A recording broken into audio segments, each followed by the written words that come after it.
Welcome, everybody, to this episode of Mismatch. Today, I have the host of Mom Dump Podcast with me. She's a mom, she's an award-winning speaker, and she's a mindset coach, and she's just like the loveliest human. I have Maya Woronicz with me today.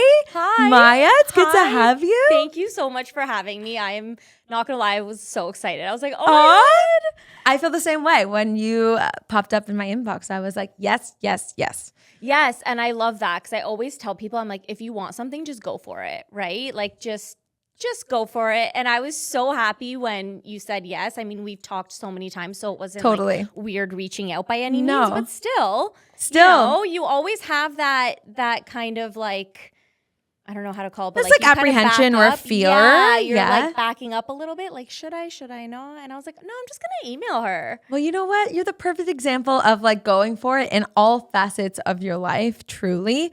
I want to start things off by talking about your podcast because Mom Dump is really cool. Like, not for anything. You're a cool mom. I'm going to be like, I'm not a regular mom. You're not a regular mom. mom. You're a cool mom because, and I'm not a mom, but I enjoy listening because you say it how it is. There's no BS.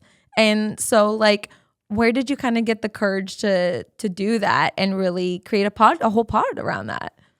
Oh my God. That's actually such a good question because as a mom, when I first became a mom, I struggled so much and I just felt so like I couldn't voice anything. And when I did, I almost felt like people didn't understand where I was coming from. Mm-hmm. And in a way they did, but it's like a whole different world when you become a mom, right? And I was just like, no, there's no way. I can't be the only one who feels like this. Yeah. And I just decided to go for it. I'm like, I like listening to myself talk and I love talking about motherhood specifically. Yeah. And when other moms, I've just noticed when other moms have any sort of issues or questions and they come to me for it or they're just, we're just sitting and they're talking. I love being the one to be like, I get you. I see you. Mm-hmm. You're totally fine because there's so much shame around it. Right. Right. Let's talk a little bit about that because so I'm not a mom. I hope to be one day, but a lot of my friends are moms. So I'm surrounded by listening. So you're like an aunt. I'm the cool You're aunt. Like the cool yes. aunt. You're everyone's cool aunt. Totally. That's totally. the best thing ever though. It really is. I love my job. I'm not going to lie to you. It's the greatest It gig. really is. Yeah. And you get to buy them everything. Totally. Do all the fun, cool stuff. Absolutely. But like I hear when my friends come to me and they say, am I a bad person for thinking this? Or like my kid's not sleeping, I'm losing my mind, I'm going nuts or whatever it may be. Yeah. Like where is this community, do you think like sits at like how moms are like talking about the things that are really hard? Because I do feel like on social media, there's a little bit of it, but at the same time, there's still a lot of like backlash and judgment then too, which is like a scary place to be in. Yeah, no, I get that. So I find social media we're slowly growing, right? Yeah. And I think a lot of the times what's actually growing is I think mostly the postpartum like depression, the postpartum anxiety, psychosis, anything to do with that is a huge topic. Mm-hmm. For me, what I found was not a huge topic and that's not on social media so much. And what I focus on is self-identity in motherhood. Because I did deal with the postpartum issues and the postpartum depression and everything that comes with your body changing, but when it came to being a mother and myself, I was like, who am I? I'm lost. Mm-hmm. And everyone was like, oh no, like it's normal, like you're sleep deprived or, it's all about the baby now. And I'm like, I get that part. I understand that, but where does anybody else feel like they're grieving themselves? Mm-hmm. That was the part that I felt like nobody was talking about. And even when I spoke to people in person, it was very hard for them to open up about that. I find that because there's so much guilt. People are made to feel guilty for feeling like they're losing themselves or they don't know who they are anymore, which I feel like is, like you're saying, is like really common and natural to feel. Yeah. Yeah. And I think that that's the part that I noticed that people don't talk about so much. So I'm like, I want to talk about that and all of the things that I still feel like I'm doing wrong as a mom and I still feel lost as, because sometimes I still have, it's like imposter syndrome, but in being a mom. Like sometimes I'm like, oh my God, I'm a whole mom. Like there's no way I'm a whole ass mom right now. You know what I mean? Yeah, and totally. It's still, my daughter is 4. She just turned 4 and I still get those feelings. But I think it took probably 2 years for me to fully start feeling a little bit more comfortable in motherhood when it came to just me as a person. Mm-hmm. For you specifically, like what part of self-identity, because there are so many facets to it, did you feel like you struggled with the most? The selfish part, I'm so selfish. Like, I'm not going to lie. It was just the part of being able to do what I wanted to do. Totally. I'm going to be honest with you. That's my biggest fear. Yes. And it's not even like going out and being with friends or anything like that. It's just being able to go to the gym when you want. Yeah. It's being able to go to the grocery store when you want and being able to do these little things. And I felt almost like I was chained. And that was the part that I just felt like was holding me back. And then I almost felt like that it like took my spark away a little bit. Do you think that this happened like during your pregnancy, or was it more like postpartum that this became real for you? Oh my gosh, both. Because my pregnancy was like a whole other thing. I know. That's a whole other thing. And I went through something that I haven't even met anyone that's gone through what I went through when I was pregnant. So that's a whole other issue. And I think that I kind of almost blacked out during that part. And then I was like a mom and everything went back to normal. So I didn't get that chance to kind of transfer over. Maybe that was a part of it, for sure. For sure, yeah. For sure. Do you mind sharing what your pregnancy looked like and what you experienced? Yeah, of course. Because you know what? Maybe someone else is going through this or has the same symptoms and they'll be able to figure it out. So when I first became pregnant, everything was good. And then probably like once I was 4 months in, I just lost my ability to basically walk because I was in so much pain. Like my feet were in a lot of pain. And when I say that, it almost sounds so like minuscule and tiny and like, oh, okay, your feet hurt. Like, but here's the thing that people don't know is that you're a gymnast. So you're also used to a certain threshold of pain, which I'm going to say is a lot because being a gymnast is not easy on your body. So for you to say that you felt pain like that was probably even greater than like the average human would feel, honestly, because of your threshold. Yeah, that's what I tried explaining too once everything started going and I started going to see the doctors and everything. So I went to the ER like 7 times and I'm like, oh my God. I cannot walk. I can't even sit. Like me sitting here, I would be in so much pain. I wouldn't be able to just sit here. Like I couldn't walk, but I also couldn't sit. I was just like seizing pain or like numbness, or it was like a seizing pain. And it was terrible. like it was bad. And eventually this pain like spread to my entire body and it almost felt like a flu. And like I couldn't even peel an orange, for instance. Or I remember getting a book, a Dr. Joe Dispenza book. I don't know if you know who he is. He's this really big mindset like coach, and he does kind of like Tony Robbins. Cool. Love Tony Robbins. But more on like the meditation side. And I got one of his books because I'm like, come on, like there's got to be something that can help me. If doctors can't help me, there's got to be something. You're thinking like I can change how I feel with my head. Yes, that's the point I got to, because I went to the ER like 7 times, and the 7th time was they were like, you have our attention. I'll never forget that. And I was like, thank you. It took 7 visits consistently, but I got that book to try and help myself, and I couldn't even hold it open long enough to read a couple pages. Like my hands just seized and hurt so bad. So I gave up on that. You poor thing. You must have felt like you were losing your mind, honestly, with everyone telling you you're fine, nothing's wrong, yet you feel like this. Yes, you start feeling crazy. And then never mind you being pregnant. So the whole time I'm thinking, you're also growing a human. Is my child going to be okay? Because the only thing they told me to take was 8 Tylenols a day. Oh my gosh. For 5 months while I was pregnant. I was popping 8 Tylenols a day. That's the only thing. And it just brought the pain down from like, say like a 10 to like a 7.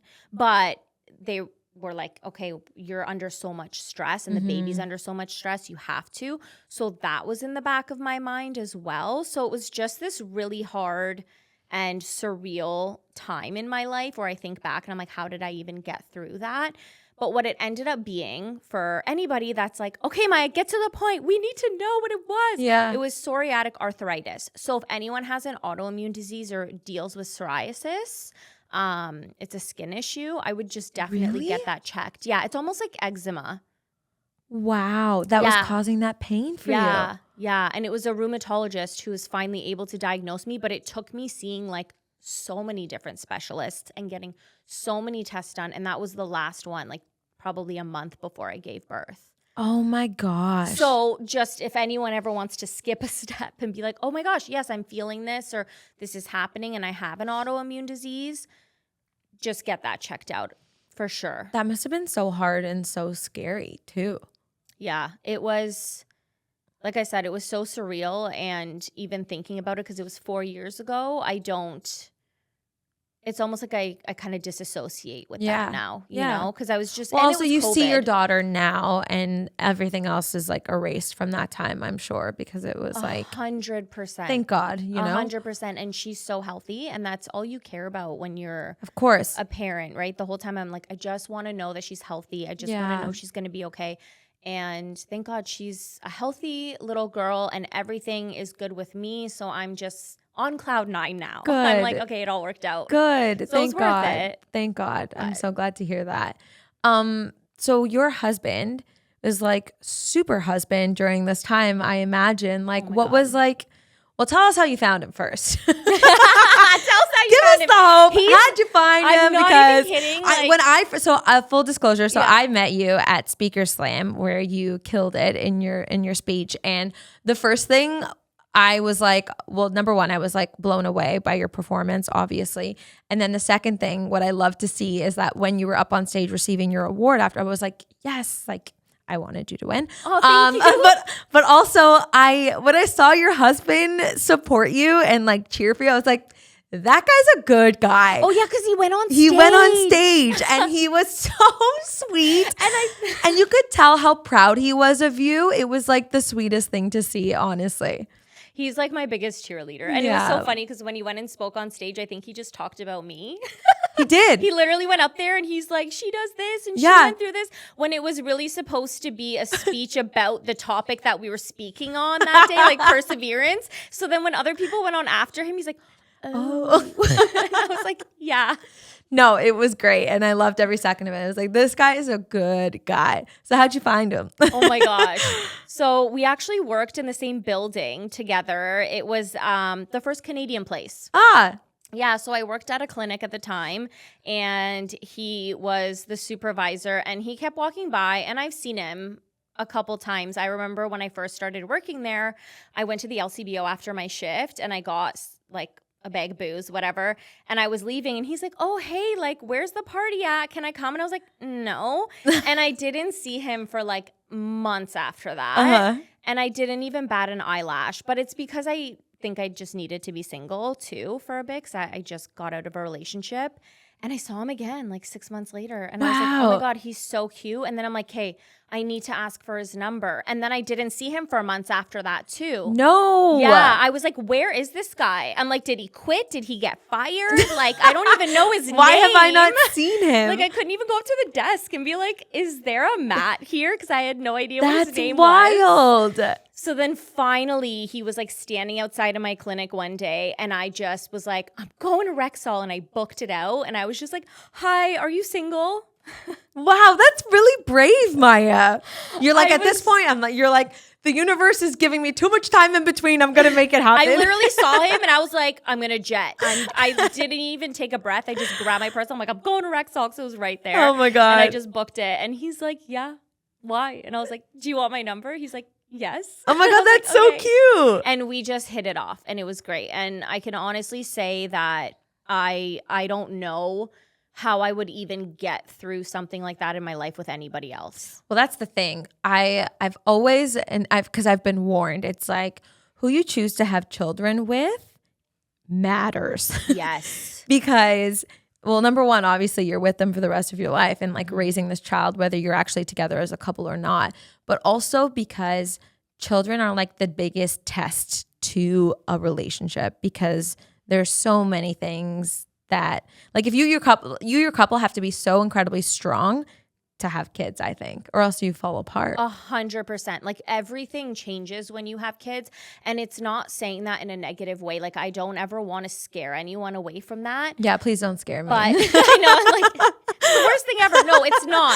I think it can either like really strengthen you or it can break you, right? And I really think that if I did this with anybody else, 100%, it probably would have broke us. Yeah. And I'm not even talking about my exes. I just think anyone, because he was just so great.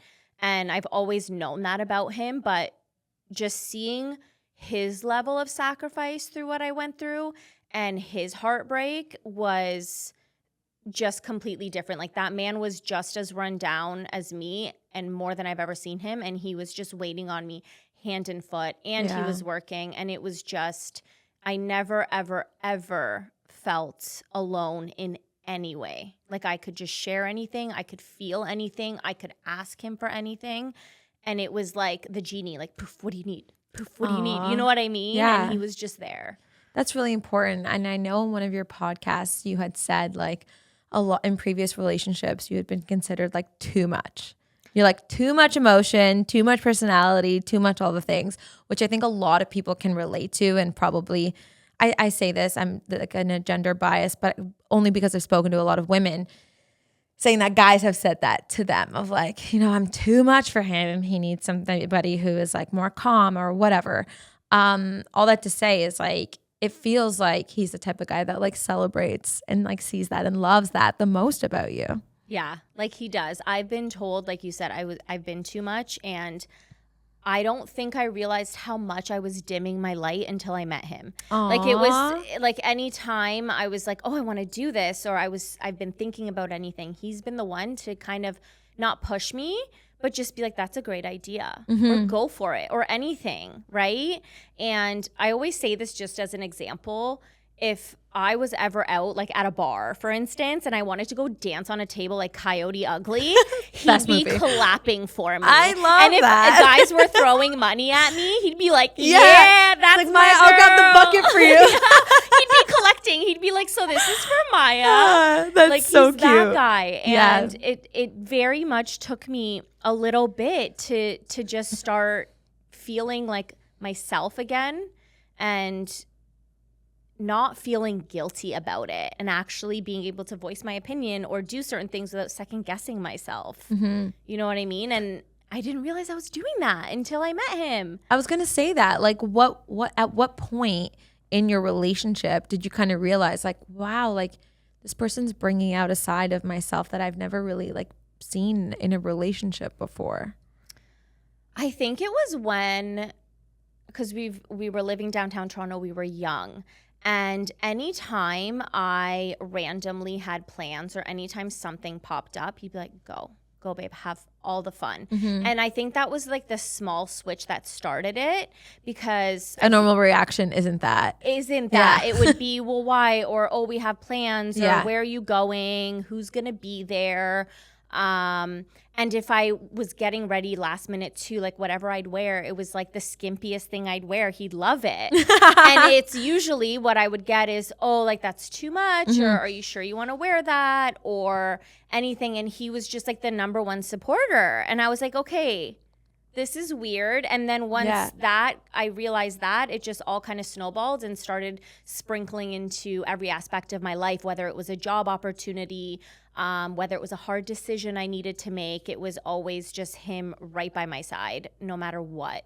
So, but that little sprinkle, I think when you're young, of being able to feel like you can go out or do what you want, or be with your girlfriends or anyone and not feel like you have to give almost like a play-by-play was huge. Takes a secure man to like be able to do that. Yeah, and it's the hottest thing ever for women. Totally. Like we want to Men jump don't understand. your bones. Like, the more chains you put on a woman, the more she wants to break free and do crazy things. If you let a woman be and just let her go, then like we're cool. Oh my God, so good. I was just like, you went from a 10 to a 20. Yeah. Like, oh my God. And he's still like that. And I love that about him. I still feel like we've been dating for 7 years. So we're actually not married. Everyone calls him my husband, everyone. And I don't correct them because we have a kid, we have a house. It's like that. But I didn't know that. Yeah. Do you want to? Yeah, I do. But it's just never been a huge bingo card of mine. Yeah. It's not, to be honest, don't care that much. Really? Like I'm not like I want to know. What is it that like turns you off? But because you're the most, having children is like the most committed that you can be. Like at this point, wearing in a wedding mean nothing. I know. So it literally, yeah.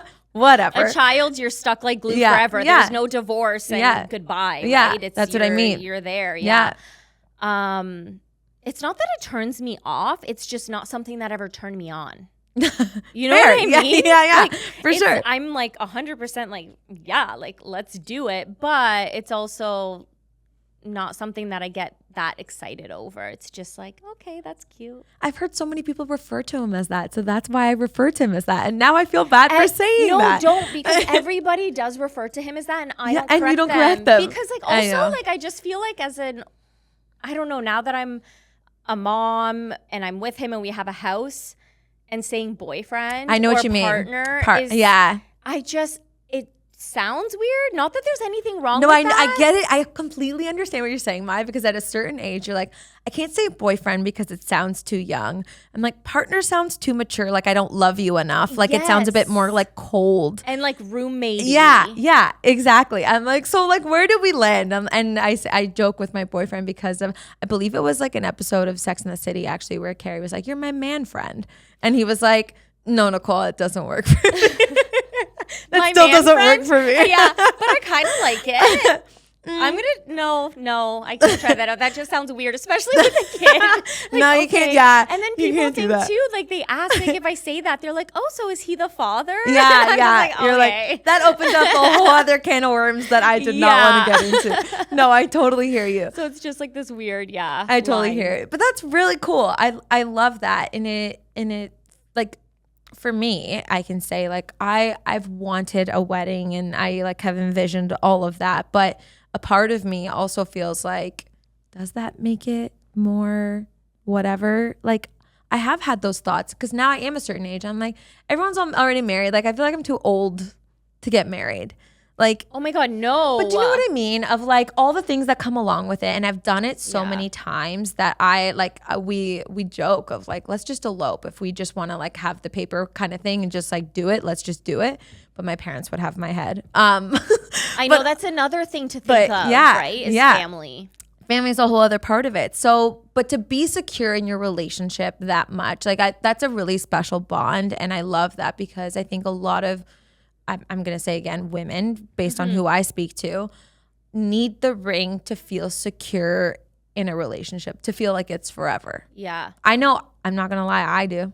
Yeah. I don't. It's so common. And there's nothing wrong with that at all.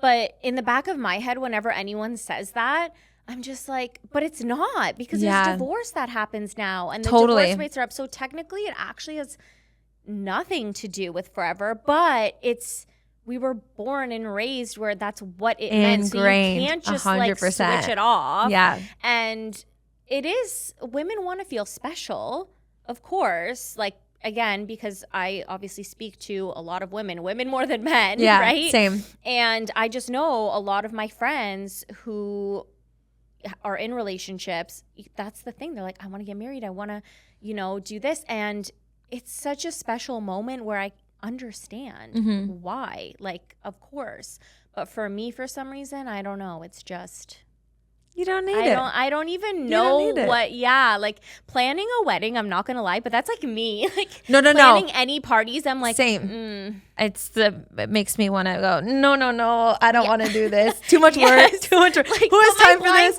I'm always amazed going to weddings. I think of, because I most of the weddings that I've been to, it has been the bride that kind of takes the lead. I know that's not always the case, but most in my experience. And it's like these women have like really badass jobs that are like, high stress and they still have time to plan this massive event. I'm like, how are you doing this and staying sane? I don't understand. But anyway. I couldn't. Like my daughter's 4th birthday party, this was the first year I planned a birthday party for her. Birthday parties are stressful. And especially little people are critical. You want all of them to have fun if you're inviting her friends and whatnot. So it's stressful. I was like, what? Like, how am I supposed to ever plan a wedding if I can't even plan a 4-year-old's birthday party and it's making me want to rip my hair out? Like, I'm like, do I have enough balloons? I got 2. Legit. I was like, we're going to call it a day. Perfect. And I'm sure she loved both of them. She did. There you go. Half the time they don't care. So that's what fine. I mean. Whatever you put in front of her, she's going to love 100%. But okay, so let's go back to your relationship then and how it changed kind of having children. What would be your biggest like PSA of like warnings of how a relationship kind of evolves when you have kids? Oh my God. For me, the first thing that I noticed, first of all, like you're going to resent the shit out of your partner no matter what. You will. I think I really, truly think that so many just couples that I've spoken to have all dealt with resentment in one way or another. I think that's normal because you have two different roles no matter how you play the dice. For sure. Right? And especially if biologically like you're breastfeeding, it really is all on you. Yeah. Yeah. So there's just so much when you become parents that just changes in that aspect and your roles change a little bit more.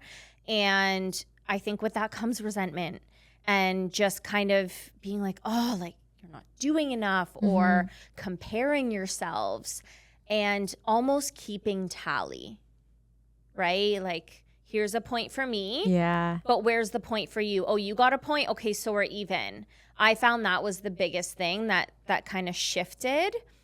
But I think once you notice that, you're gold. The quicker you notice it, the quicker you can fix it.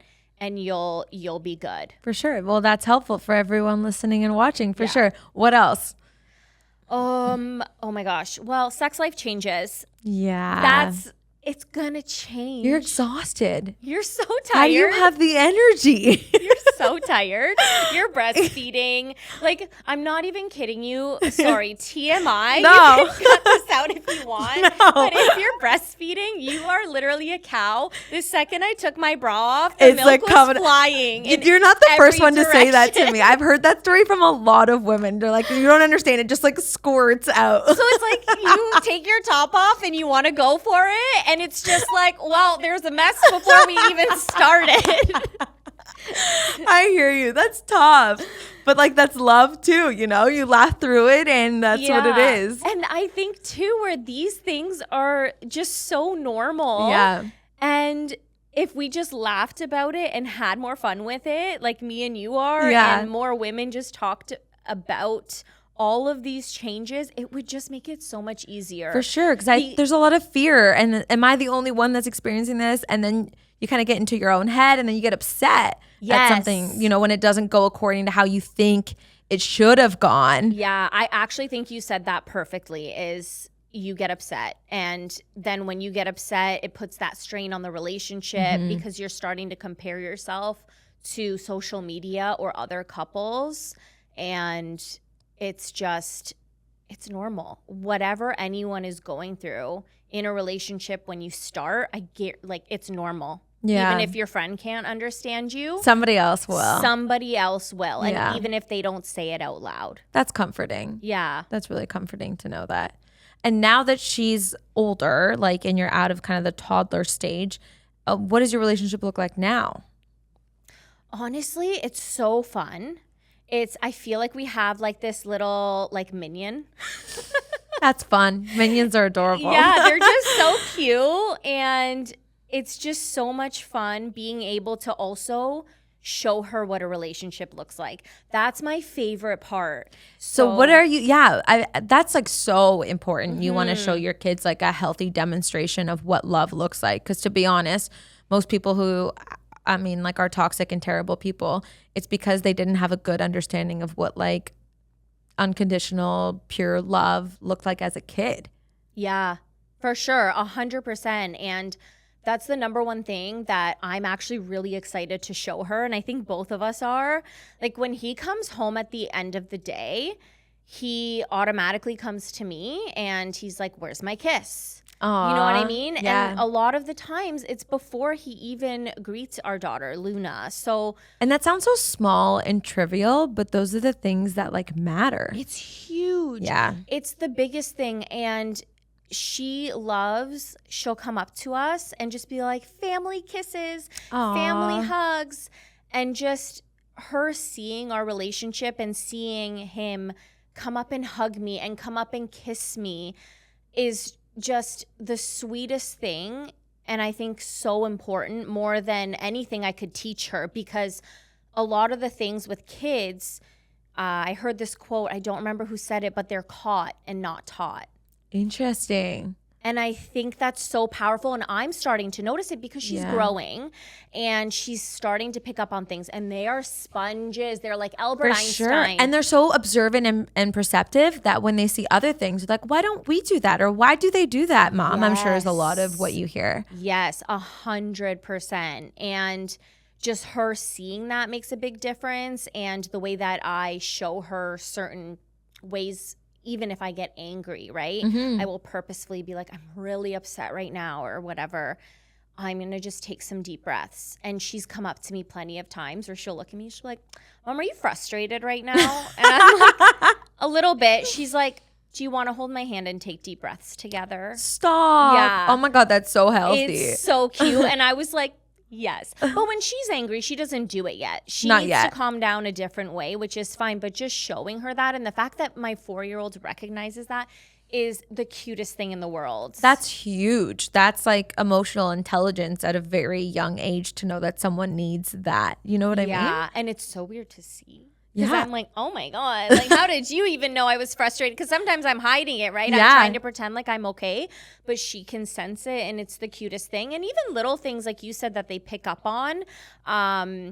We'll go to someone's house, for instance, and she's been like, oh, wow, they have a big house. Ours is small.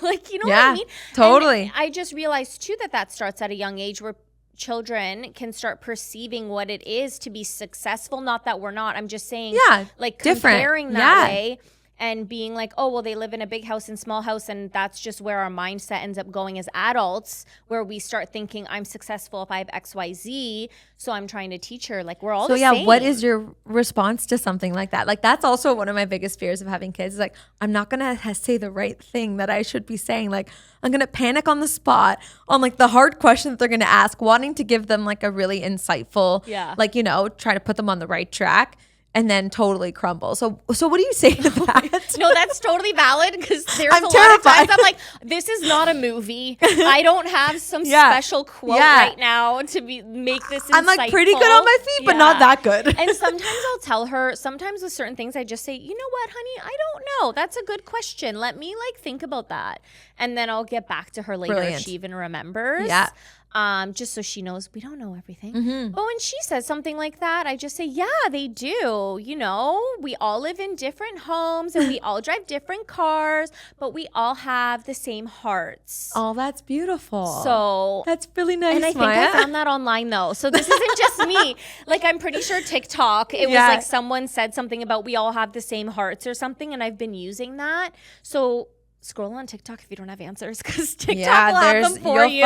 You'll find maybe too many answers there that'll confuse you more. Never just mind. Find one that you like. For and sure. Then stick to it. For sure. But that's brilliant, because it's like showing, you know, equality in that sense, and community and like love. So that's really nice. And I don't ever want her to compare and think that one thing means this and one thing means that, where I don't know. I grew up in a generation where that's how I saw it. If someone had a big house, they were rich and they were successful, 100%. and we didn't have money.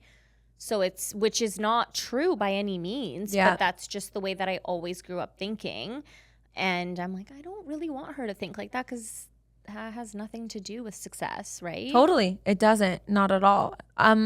So like, as a mom, you know, and at this age, how are you kind of finding yourself now that she's a little bit older? I mean, like, she's capable of doing some things herself, which gives a little bit more time for you. So how have you, because allowing yourself to also start doing more for yourself is really hard to do. Again, as like the mentality to be like, no, it's all about you, but then, oh, but I'm there still a little bit. Like, how did you kind of get to that point, if you are at that point? I am. I'm going to be honest. I got to give kudos to my man for this one. Yeah. Because I think this started a long time ago. So I remember with your question, just in regards to how you kind of start doing things for yourself without feeling guilty. I just want to touch on that quick, because that happens right away. Obviously, when you give birth, right? You feel guilty. And I remember she was probably not even a month old, and I just really wanted to get my hair done. I haven't gotten my hair done in like over a year. Okay. I'm a natural blonde. Not really. Sounds like I need to be I need to be a natural blonde again. You know what I mean? So it was one of those things where I was talking about it with my partner, and he's just like, go get your hair done. I'm like, no, like I can't. He's like, Maya, and he's just like, here's money, book the appointment. You're gone out of the house within the next like week and a half or however it takes you to book, but like get that in the books. Yeah. And I did, and we were living in Niagara Falls, and I had to drive all the way to Mississauga. So even that was a whole thing, and it was weird. It was scary, but he was the one that pushed me initially, and I just remember that fear, and I've just consistently worked on it when I started doing things for myself slowly as she started getting older. And now I'm a lot better at it because she's 4. And she kind of loves when I do things for myself. I think it's a really good example that I think a lot of people forget, that by taking care of yourself, you're setting an example for her. Mm-hmm. You know what I mean? Like, I honestly say this to my mom all the time because my mom is the greatest mom. I'm so blessed to have her. I always say, like, I hope I'm half the mom that she was to my brother and I. So cute. I love her to death. She's my best friend. But, like, I feel so much guilt because her whole life has been my brother and I. Like, her whole life. She's sacrificed so much for the both of us that she, like, rarely does anything for her. And now that we're at a certain age, I mean, she still goes above and beyond. If I'm going to make you food, or let me pick this up for you, or I want to be here for you for this. She's that person. And now that, like, I'm so blessed, I have grandparents and her parents are still here, she's taking care of them. And so I constantly tell her and was like, now that, like, my brother and I were, like, totally set up, we're good. Not that we don't need you, because we'll always need you. Yeah, you always need your mom. But, like, let us help you. Like, you need to go travel the world and do the things that you never got to do because you had kids so young and you didn't want to do that. And, like, go like have a hobby and, like, invest in that. If you want to go get your nails done weekly, go get your nails done weekly. Like, don't feel bad sitting there doing something for yourself that you never do, even as simple as a walk. And, like, and I feel like she grew up in a generation where, like, that wasn't really a thing, you know? No, I get that, because my mom is the same way. She's always done so much for me and my sister, and it was always about us, which is great. And again, it's just I never saw her go out with her friends. Same. Maybe I do remember a little bit when I was maybe really, really, really young, but even still it was rare. And as I got older, like, no way. Like, any of my memories, no. I don't remember you having girls' nights. I don't remember you going to get your, like, nails done. I don't remember you going to even go to a workout class or the gym or anything like that. It was always, you're the best cook in the world. Yes. You know what I mean? I do. I know exactly what you mean. So I definitely didn't want I suck at cooking. She was my fairy. I suck. She was my fairy. And I'm like, now my fairy's gone. So I had to relearn a bit. But I'm like, no, I want Luna to learn that it's okay to want things for yourself. Whether you have a kid, whether you're in a relationship, whether you have a job, anything that you have, you at the end of the day come first in some way. Yes, when you have kids, they will always come first, but that doesn't mean you don't play a part in your life at all. You don't die. You know what I mean? Yeah, but people feel like that, though. Yeah. People feel like parts of them die, you know? Yes. Yeah. No, I definitely believe that. And that's a whole other, like, I guess, topic with grieving that I can talk about after when it comes to self-identity. But when it comes to doing things for myself now and that she's older, like the other day I went for a facial and she loves skin looks glowing, by the way. Oh my gosh, thank you. But she loves watching me put on my skincare. Yeah. And loves when I do my gua sha and stuff. She takes the rock and, like, does it herself. And I don't know where it comes from, but when I went for my facial, she's like, oh, Mom, your skin's gonna look so good. You have so much fun. And I'm just like, I will. So cute. And then when I came in the house, she, like, ran to the door and she's like, oh, told you you'd look good. I want to be her friend. Like, your daughter sounds awesome. I was just like, oh my gosh. I was like, thank you. Like, first thing she said, and if she's that old and she's picking up on it, that's great. But I want to continue that, you know? And like whenever I get my nails done, she'll always look at them. And no offense, I'm not doing the color that she chooses yet. I'm not there. Like we're not doing like orange nails right now. That's not my thing, you know? But she'll always look at them. She's like, why didn't you do that color? I was like, well, I did them. Okay. And they look good. She goes, yeah, they look pretty. But she's noticing. And she's noticing when I go out with my friends, and she'll ask about my friends. Like she'll be like, oh, is she coming over today? Are you guys going to hang out?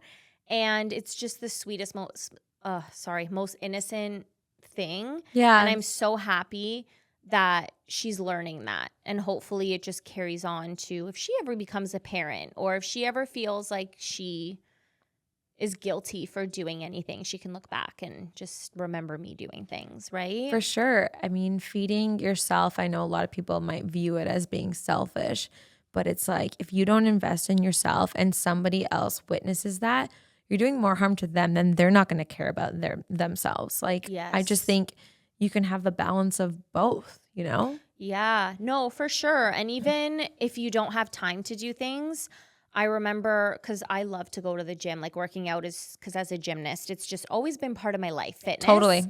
And I can't go when I want to, but I will pull out my yoga mat and I will like do Pilates or weights and put a video on, and she learns to either join me, watch me, or she's around the house. So she knows this is mom's time. And it's something she actually sees as well. And half the time she joins in. That's so cute. Now that she's older, she That's like my dream is that I can do that at home. Yeah. And have like the child watch her, like respect that. That's mom's time. Don't bug mom during this time. Yeah. You can join, but don't bug me during this time. It's really great though. It's not, it's not something that, and people feel shame around that, right? Yeah. It's like, don't bug me. But it's not don't bug me. It's just, you can be with me, but just understand that this is just 20 minutes for me, the way that you have your playtime with me type of thing. And you have your park time or whatever, right? But yeah, she loves working out with me. The other day I was doing Pilates and she was looking at the girl doing it and I'm doing it. And she's like, is this even hard for her? And I'm like, wow. Clearly I look like I'm struggling. And I was just like, wow, what does that say about me? Yeah. I'm like, I don't know. It looks pretty easy. She's like, yeah, you're breathing really hard.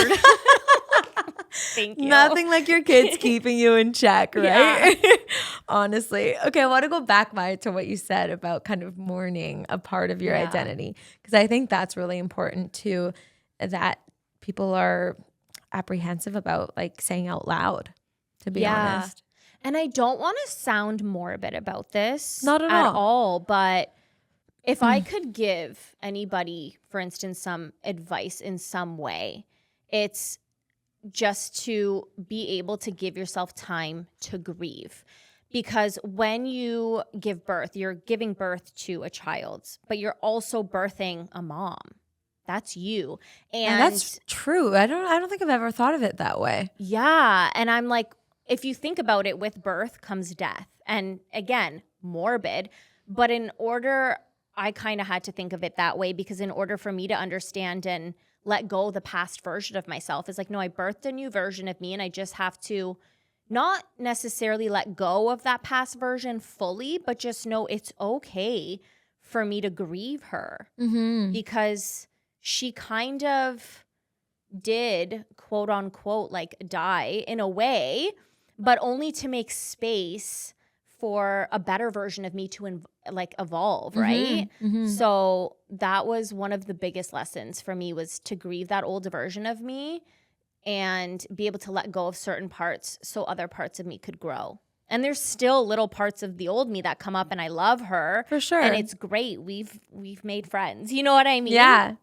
But me as a mom now, I'm just 10 times better than who I was. And if I held on to that part of me and was just constantly missing her and wanting to go back to her, I don't think that I'd be the mom I am today. And I don't think I would have evolved. For sure.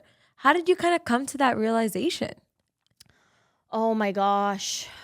Honestly, just through crying. I remember I was crying a lot. Let it out. You got to let it out. One of those moments. I remember I was sitting on the bed just bawling my eyes out, and I was just not understanding why I felt this way. And I'm like, wait a minute, I've never been a mom. Mm-hmm. And that's kind of when everything like clicked for me and the wheels started turning. And anytime I felt bad, I would just remind myself, like, you're a mom now. You're a new person, the way that you have a new daughter. And that gave me space to be okay with letting go. Nice. Yeah. That's really like hard to do, I imagine. And like, yeah, because most people don't get to that mental place of like Honestly, accepting that and like understanding that, honestly. Yeah. I think with my pregnancy being so hard, I kind of like fast tracked it a little bit because I had to change my mindset when I was pregnant with her. And that's kind of when everything started. And once I became a mom, I started using certain, meditation practices and mindset shifts that helped me. But it takes a long time. It really does. So I'm really thankful that I was able to see that really quickly and kind of be able to help other moms with that too. Because if I've ever shared that with them, they're like, oh my gosh, I never thought of that. That's like so helpful. It shifts your whole perspective, which then you approach things so much differently. And then you give yourself grace, more importantly too, when you are having a hard time, that it's the guilt that like can destroy people, honestly. Yeah, it's a lot of guilt in motherhood, right? So I think with that part of me giving myself the space and that kind of kindness and compassion towards it helped. And then whenever I told someone else about it and they were able to kind of sit back and give themselves the space was just, I don't know, it was really cool. It was definitely like an epiphany. When you have those moments when you're like, whoa, and you're like, world explodes. Totally. That was one of those moments. So very cool. Now you talk about mindset, Maya, and you are a life coach. How have you developed kind of a strong mindset, as this is like a pure, fine example of it, even before? Like, is this something you've always wanted to focus on, or is this something that you've had to like train for? Like, because I do believe that it's something that like you can strengthen and or work on. But yeah, like how do you get there? Oh my gosh. I don't even know how to fully answer that because I think everyone has their own path. Yeah. Because that is a hard one. You can't just change someone's mindset for them, right? You have to be, obviously they have to be willing and ready. But for me, it was what I went through with pregnancy. I wouldn't be sitting here today if it wasn't for my pregnancy. I wouldn't have been on Speaker Slam and on that stage if it wasn't for my pregnancy. And I think just having to be that resilient and giving up everything that I've known. Like, you wake up in the morning and you just you're going to the grocery store. You're doing all of these things. You're able to go for a walk. You know what I mean? You're able to go hang out with your friend. You're able to hop in the car. And in the blink of an eye, when all of that was just ripped from under me and I couldn't do anything but sit in a room for 5 months. My goodness. That was when I realized, okay, all of these things got taken away from me so fast. And I don't want to sit here and blame life and become this cynical person because of it. And also because I have a daughter, I'm like, I need to be able to show her that no matter what happens, you're going to get through it. So I just slowly started, to be honest, with meditating. I think that is, for me, the number one way for someone to slowly start being able to elevate, because your mind goes, right? So Maya, how do you go about meditating? Because there's like a lot of different ways that people do it. How do you shut off or turn on or, Yeah, basically anything to do with that realm. Yeah, it's so hard. It's really hard. Yeah, I think there's so many different, there's just so much advice out there. The number one thing that I can say is meditating for me, whenever anyone's like, I don't know how to start, they just think that they're supposed to shut off their mind and not have thoughts. So people sit there and they feel bad because they're like, no, I started thinking about this and I can't shut my mind off. No, meditating, when you first start, is just noticing your thoughts. And being able to sit there for 5 minutes, because we don't even know how to do that. So just putting your phone down, not watching anything, closing your eyes, and just concentrating on your breath. It sounds so simple. It does, but it's hard. Yeah. And I think that's where the judgment comes in, where people say, I don't know how to do it. you're not doing it wrong. You are not doing it wrong. Just focus on your breathing or focus on a wave if you need. But anything, it just has to do with paying attention to your thoughts more than shutting them off, because you're going to have thoughts. So it's, oh, I was just thinking about my grocery list. Okay, I noticed that. And then picture it kind of leaving, like I said, with a wave, or whether that is like a light that goes, you know what I mean? Like you picture like a red orb and that's your thought and it goes away. And then you focus on your breathing again. And then you realize, oh, I'm thinking about, you know, what I have to do tomorrow. Cool. Again, send it off. And that's all that it is to begin with. And it's like you said, it's so simple. And when you break it down like that, it makes it a little bit easier to digest. And again, like, this is so beneficial. And I think this is why like more and more kids are learning to do it, because of the mental clarity and like calmness that it brings for people. I mean, this is important for kids and it's important for adults too. Yeah. And it's like I said, like for us, it's so hard and it's intimidating. And if we can teach our kids that, if I can teach Luna that, she'll just be so good at being able to understand her emotions and when she's getting burnt out, for instance, right? And being like, oh my God, I'm getting burnt out, I'm doing too much. And she's going to be able to kind of take a step back and know how to sit with herself without judgment, versus probably keeping your, like now, like I know I used to just keep myself busy. That's how I know I'm going down like a bad road. I'm like, oh my God, I'm doing too many things and something's going on. That was like me last week. Of doing all the things, feeling like completely burnt out, when what I really needed was just a second to like let things go. It's like you hold on to so much up here that you're not then present in what you're actually doing. And it's like to train your mind to let things go is really important, but hard. Yeah. And what I noticed, if I get into that mode and I stop meditating for a couple days and I notice I'm keeping myself busy, when I sit back down, I only last like 5 minutes and I can like feel my body like buzzing. Like really? I can literally feel like this inside, and I can't even focus on my breath because it's going so fast. But the thing is, I don't give up, and I've gotten to a place where I understand not to give up, and I just let myself go through that feeling and be like, there's nothing wrong. I'm not doing it wrong. I love that. You know? That makes me feel better.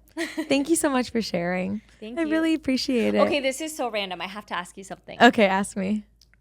This would have been so many years ago, but I recognize her from somewhere. Stop. And I don't. Where do we know each other? Well, here's the thing. I don't even know. It might have been someone you dated. Okay, hold on. Okay, did you date? Oh my God, yes. Did you date him? No. Oh my God, I was going to say.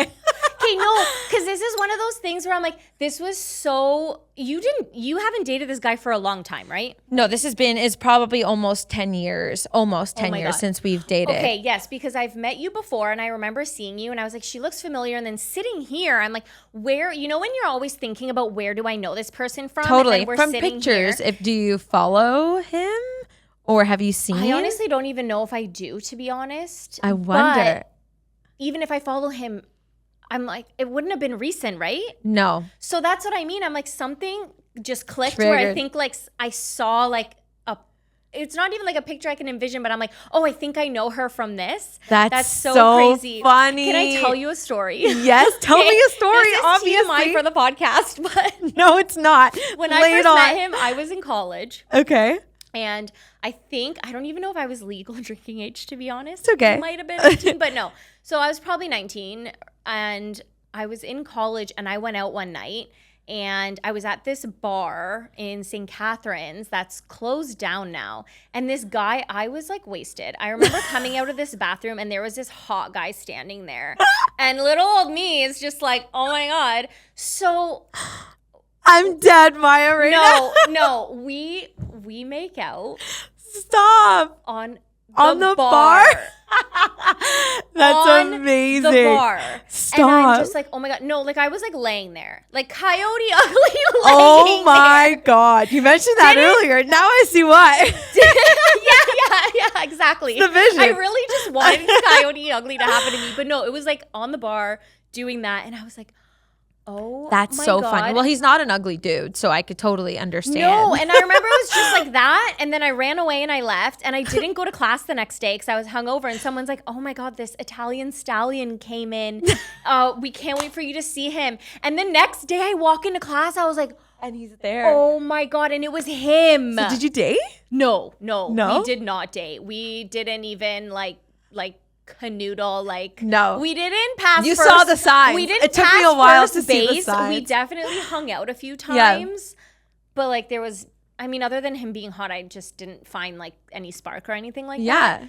But that's so funny because like I That said, is I'm sitting so here looking funny. at you and I was just, she looks familiar, she looks familiar, she looks familiar, and I never got it. So that's so weird. It's so weird that it was so long ago. So long ago, but I'm dying inside because, I'll give the short story because that's a whole other pod that we're going to have to do. Oh my God. But like the long story short is that I dated him for like, I want to say like 8 months to like a year. So it took me longer to figure it out. Oh, wow. But there were many screws missing. And what I Really? discovered was that, yes, what attracted me to him, obviously he's a good looking guy. He's a very good looking guy. Yeah, he's not an ugly dude. No. And that's clearly what I was blinded by because what I then went on to learn was that he was like a super controlling, like crazy possessive. He was like verbally abusive. Like I'm talking like downtown Toronto in the streets, screaming at me in front of crowds of people. Stop. In the middle of the street. Stop. I swear to God. He became physical with me once, like really bad. Yeah. All that to say is like, he's not a good guy. Well, thank God I dodged the bullet. You dodged. I'm glad that just I had went through that to save you from what could have been you. Like, Because yes, he's very now good we looking, know and I was just everything happens for a reason. I did this, so you didn't have to go there through you this. go. Oh my God, that's But yeah. so funny though. Yeah, crazy. I actually didn't think that you were going to say yes. I thought you were going to be like, no, I don't know who that is. But that's actually so wild. That's but crazy. Thank you. And like, thank Anytime, my girl. gut And I'm my so happy. instinct I'm that was like, so no. happy. Yeah, you knew. So that means I need to learn more from you and that you need to come back on here. So where can we find you online? Plug yourself, Maya, so everybody can listen to you and watch you. So it's my first and last name. My last name, again, so hard. So I'm going to spell it out for everybody. Spell it out. So it's Maya, Maya, Woronicz. So Perfect. Maya Woronicz, those are all of my handles. And then then of your course I have podcast. Mom Dump. I don't have a special handle for that one.